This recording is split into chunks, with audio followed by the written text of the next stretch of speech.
Hi there, I'm John from CNCKing.com, and today I'll show you how I make my sanding disc holder.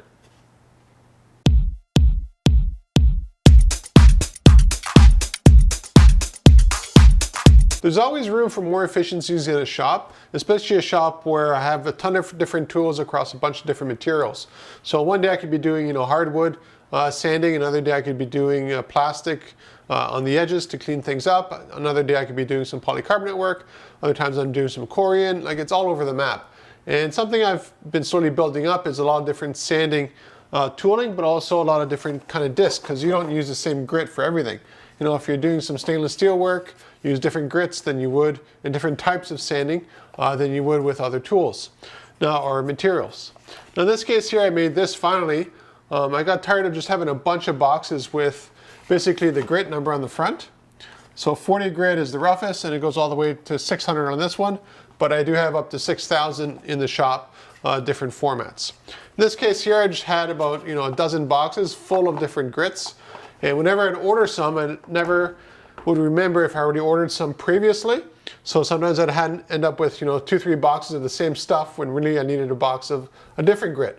So what this does for me, it allows me to hold everything in one spot, so I can visually see immediately what grit I have, what grit I need, and when I do an order, I'm ordering actually the right grit that I need. Now in this case here, it's all laser cut. It's just 1/8 inch MDF, and the base is 1/4 inch, just because I need a little bit more strength on the bottom. And it's a tab design, as you can see here. All of these little lines here are actually these things. So the way this works is you never really know how much of one grit you'll have, because I might do one job and run through all the 40 grit in one shot. There's just so much variation here on the stuff that I do. So I needed a way to sort of hold things together and be able to place things in different areas. So what you see here as well are corresponding matches. So basically the edge of this here goes inside of that, and the bottom has a little tab, as you can see, and that slots into the bottom of it. So that means I could squish things in, or I could organize things however I want to be as efficient as possible in the shop. So what you see here is 1/4 inch MDF being laser cut. The nice thing about laser cutting in general is that you can have sharp inner corners. If I were to do this with my CNC router, the problem I would have is that I have to overcut. And I actually have the same problem with the plasma cutter, meaning that I have to cut more than the corner in order to have something slot in to that corner. Now what you see here, the slots going all the way down, those are what the other pieces come into and fit into. I originally designed this without that, and then I tried it out with a little prototype, and I found that I needed more support on those little tabs that go inside that say the grit number on it, because otherwise they're just sort of literally flipping around. And the nice thing about this project here is, again, 1/8 inch MDF. I got a ton of MDF, so this was a pretty quick project to do.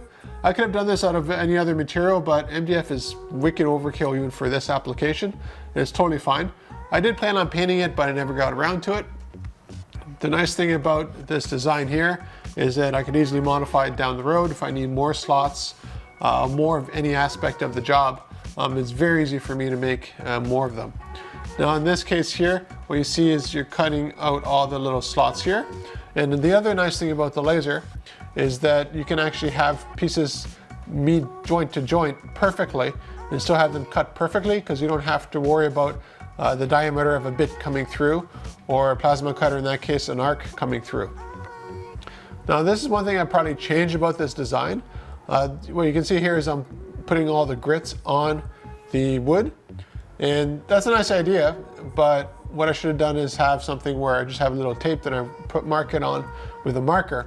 The reason for that is because things are always changing in the shop, and now I'm just crossing some of these things out and putting a different grit or a different kind of grit.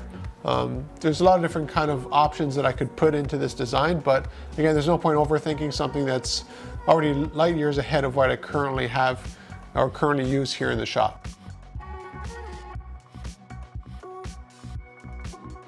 I spent years doing custom design of a whole bunch of different kind of things. So this project is relatively straightforward. It just took me a couple years to get around to it.